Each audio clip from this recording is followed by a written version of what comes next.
Vinessa. Saturday, April 18th, late afternoon, about 4:20. And as promised, I wanted to come on today and show you our recipe for biscotti. So I'm just going to wait a few minutes for everybody to get on. This recipe is in our first cookbook. It is Savvy Italian Fall and Holiday Favorites. So that's this cookbook if you have it. And it is, oh, I just lost the page. Look at that. It is on page 61. So we're going to follow the recipe on page 61 if you guys have that. If not, we're going to post, I'll post it in the comments. So if you're coming on, let me know where you're coming from. Are you up in the Northeast, New Jersey, New York? Are you down here in Florida or out west? And how's everybody's Saturday going? So what I did was I'm going to assemble the dough live and show you what the ingredients are. And I've already baked half of the batch, so I have half of them baked, which I'll show you. These are the loaves that are baked already, and we're going to cut them and put them back in the oven and toast them. And we're going to go over the ingredients and we'll make the dough or the batter together. So you'll need to preheat your oven to 375, which I just did. You'll need 2 cookie sheets lined with parchment paper. You don't have to spray them if you use the parchment paper. If you don't, oh, Massachusetts. Hi, Michelle. How are you? So if you don't have parchment paper, you could just use cooking spray or Crisco or something like that. So you'll need 4 cups of sifted flour and 4 teaspoons of baking powder. So I sifted them both together, so I have them ready to go in that bowl. And even when I'm not doing a live, to be honest with you, I like to get all of my ingredients out. So, everything's pre-measured at room temperature and ready to go. So we have our dry ingredients. You'll need 4 eggs at room temperature, so they've been sitting out.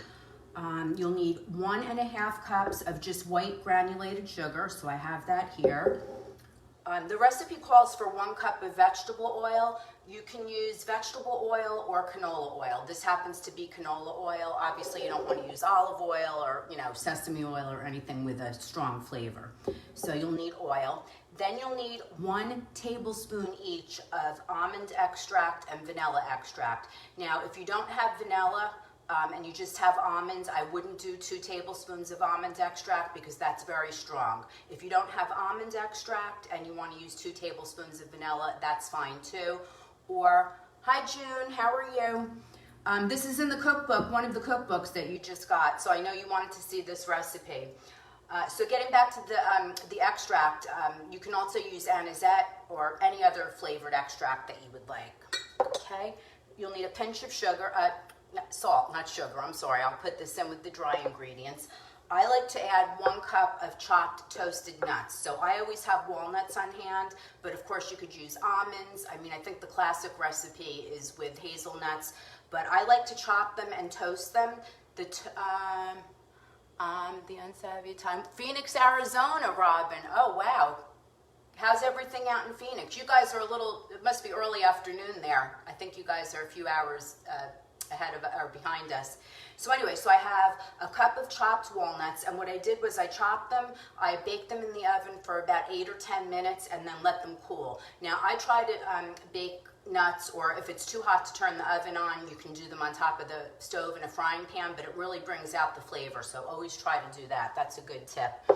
And then I just wanted to know if anybody has ever seen this little gadget. So this belonged to my mom. The top is missing, but this is a cute little gadget from, I guess this is from the 50s, where you would put your nuts in the top and grind them. So this is the one thing that my mother would let me do in the kitchen. I really wasn't in the kitchen much with my mother growing up. It was more with my grandmother, but I did use this for chopping nuts. So that was a cool little classic that I wanted to show you.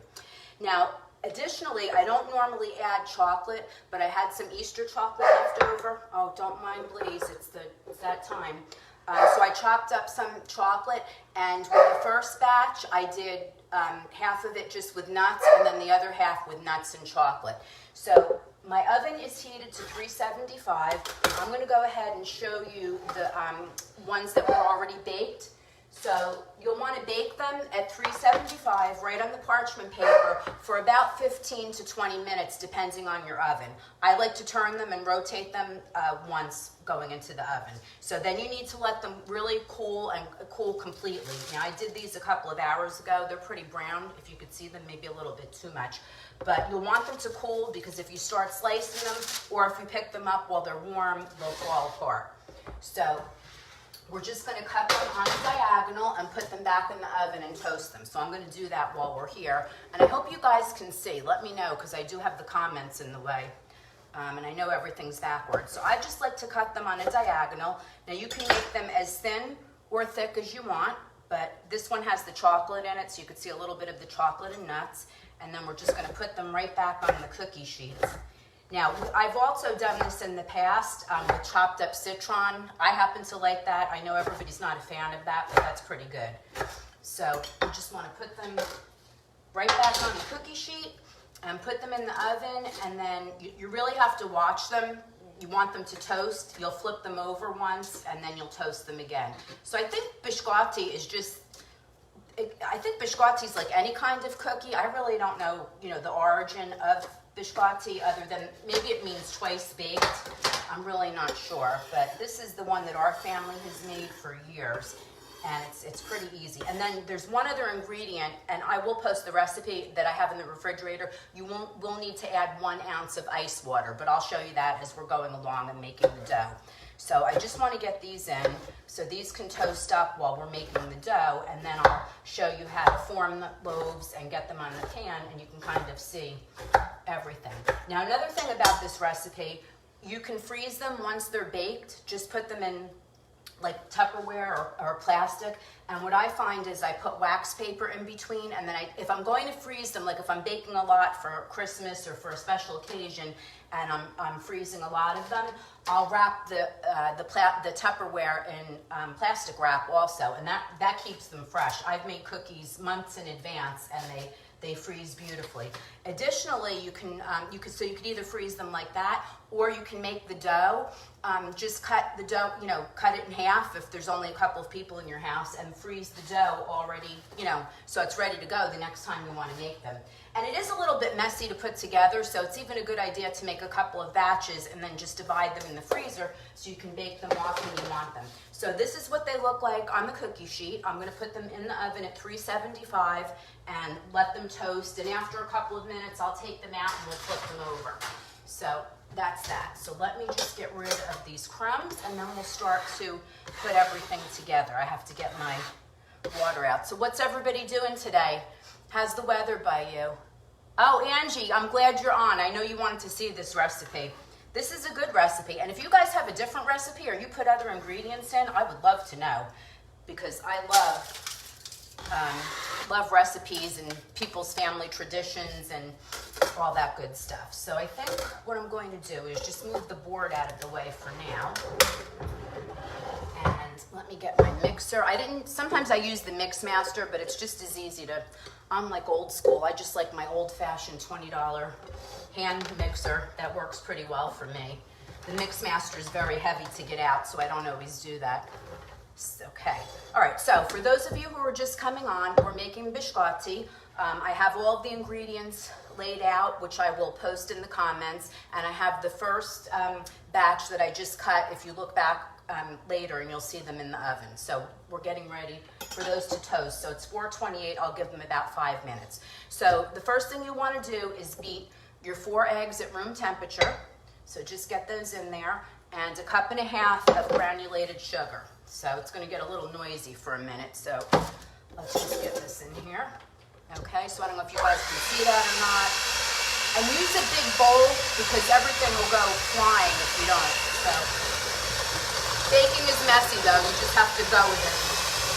And clean up after. And you're just going to do this for a minute or so just till everything comes together. Okay? I know some recipes for other types of cookies call for mixing everything together for like 15 minutes, but for this one you just want to kind of get everything together. Okay, so that was 4 eggs and sugar. Okay, I do have to follow the recipe because I forget. Sugar. Okay, so now we're going to add the tablespoon of vanilla and a tablespoon of almond extract. So that goes in next. And we'll just kind of mix that around.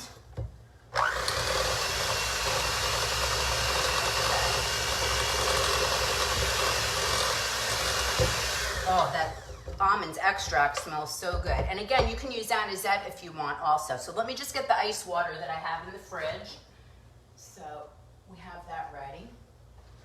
So you'll need an ounce of ice water. So let me just put this aside. So now I'm going to add a pinch of salt. Okay, just a pinch. This is just kosher salt. And salt brings out the sweetness, as I'm sure most of you know. And I'm going to add half of my dry ingredients. So it's 4 cups of sifted flour and 4 teaspoons, of baking powder. So we'll just put half of that in. Okay, this is the boring part. So let's just get this together. So what are you guys doing today? Hi, Maureen, my neighbor. Your flowers look beautiful. I have a lovely view of my neighbor's yard from the kitchen window. And she has a beautiful garden and flowers and orchids. It's just absolutely beautiful. Clean as you go, yep. I try to do that, Ralph, as best I can. Okay, so that was half of the flour. Let me just say, so half the flour. Okay, now, I don't know why it calls for ice water, but it does say to use ice water. Oil first, then ice water. Okay, I don't know what it does to it, but maybe it just makes everything blend together better. But this recipe's older than me, so I'm not going to change it. If it calls for ice water, that's what I'm going to do. So this is a cup of canola oil. You can use canola or vegetable oil. Oh, hi Maureen, I'm making biscotti. So I'll bring some over to you later. I know we have to get together and talk about flowers later. Okay. Okay, so now we're going to add, let's see, flour. Okay, so I'll put the rest of the flour in, the ice water, and then we'll add our nuts and chocolate. Okay, ice water. This is 1 ounce of ice water. So there we go, that should be about right. Okay, just bear with me for a second.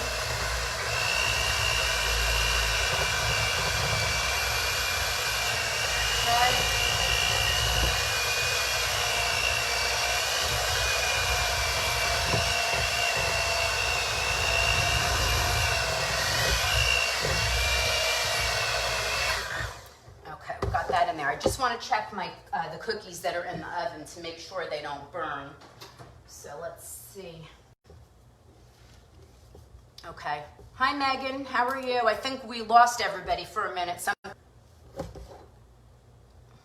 Okay, we back? Can you guys see me? Somebody say something if you can see me, because I think the internet went out for a second. So for those of you just coming on, I'm making biscotti. This is our family's recipe. And I've just assembled everything except the nuts and chocolate. And now we're going to, you can see us, June? Yes. Joanne? Okay, perfect. So now we're going to put some flour on the board. This is a very, very sticky dough.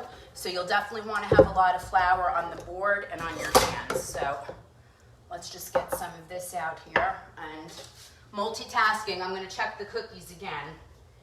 So where's my niece Megan? I see you there. You've made these. You've done a really good job making these.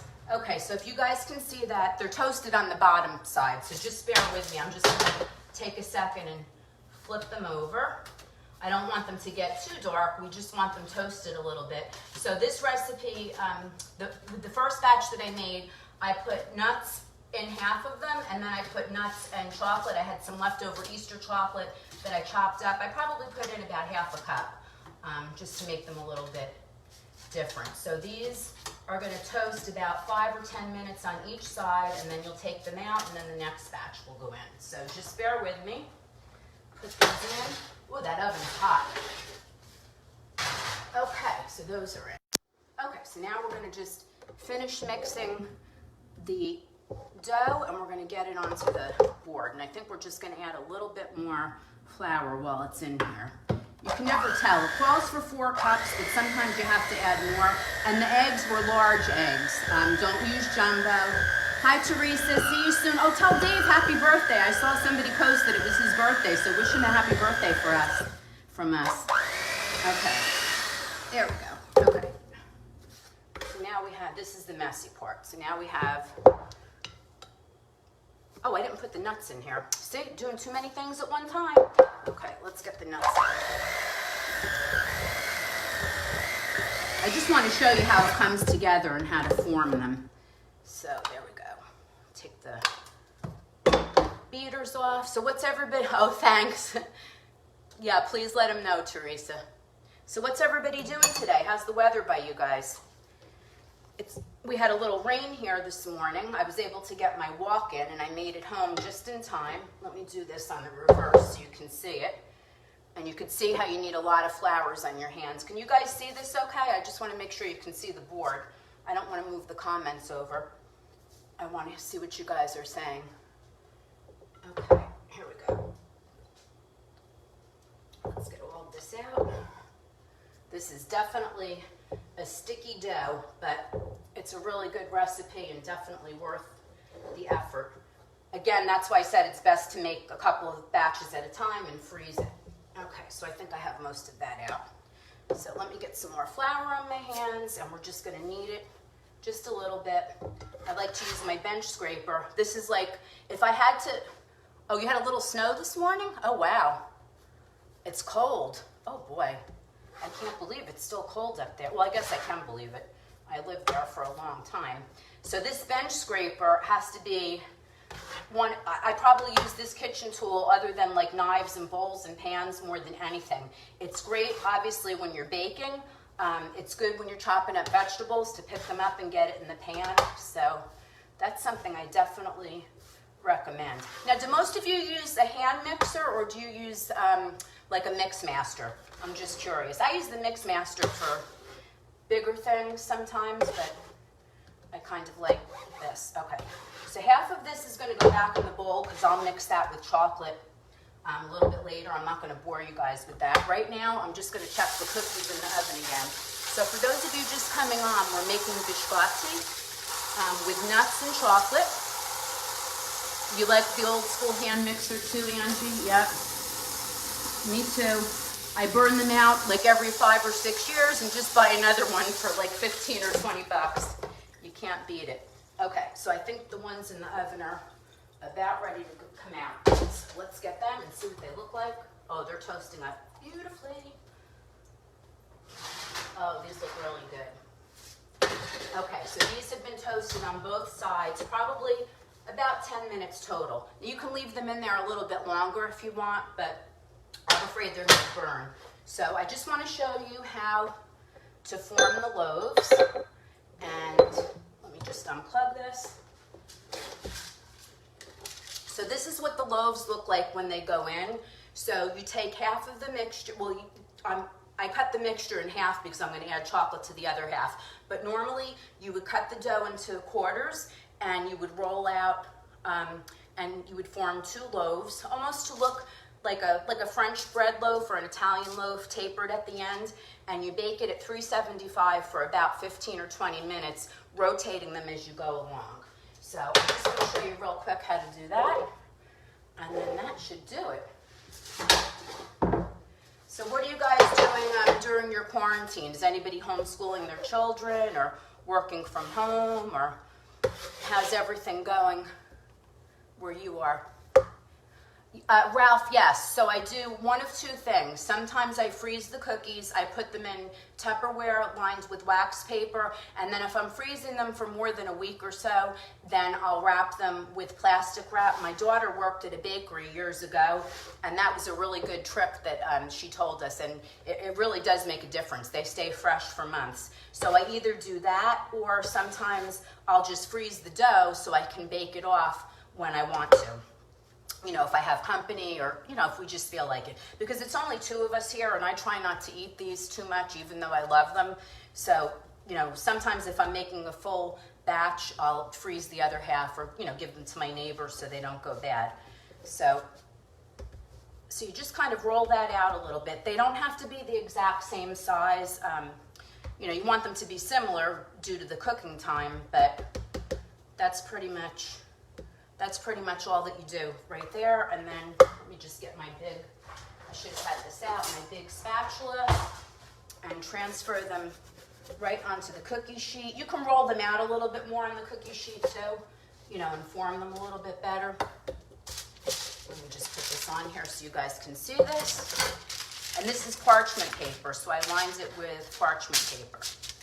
Okay, and just flatten it out and just taper the ends a little bit with your hands. Make sure you have flour on your hands. And then again, this is what they look like before they go in the oven. And bake them for 15 minutes and then go back. They go back in the oven after they were baked. And that's what they look like when they come out. So important, for those of you who came on later, when you bake them the first time, allow them to cool completely. Don't try to rush the process because they'll crack while you're trying to cut them, or if you lift the loaf onto the cutting board to cut it, it'll crack in half. I've done that, you know, when I've been impatient, so it's best to let them cool enough. So this is what they look like. They're really good with coffee. I'm gonna taste a little piece. This one has chocolate. Let's see how this came out. Oh, they're really good. Delicious. Can eat them not toasted. You can, Teresa. I would just maybe make sure that they're cooked through enough. If you don't want them too hard, you know, don't toast them. I mean, to be honest with you, I've tasted a little piece after the loaf was baked, and as I was cutting them, I like the ends. So yes, you can have them not toasted, definitely. Oh, excuse me, went down the wrong pipe. So that's basically it. I'm just gonna finish these off. I'll be sure to post the recipe in the comments.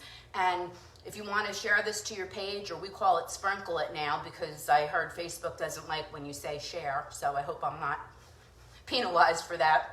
So if you'd like to sprinkle this to your page so you have the recipe, or if you want to share it with others, that would be wonderful. And just set your notifications so you know if we go live. If it's something that you're interested in, you can watch. If not, you can just move on. I make things, oh, thank you, Teresa. That's very sweet. I've been doing this. We'll be married for 39 years in August, so I've been cooking for a long time. So sprinkled, thank you, Angie. I appreciate it. So I hope you guys enjoy the rest of the day. Thank you for coming on. And maybe I'll pop on with a recipe tomorrow. I'm not sure, but I will definitely be on with a few recipes this week. And be sure to either comment or send me a message with any specific recipes that you'd like to see. So thanks for watching, guys. Enjoy the rest of the day and stay safe. Take care. Bye-bye.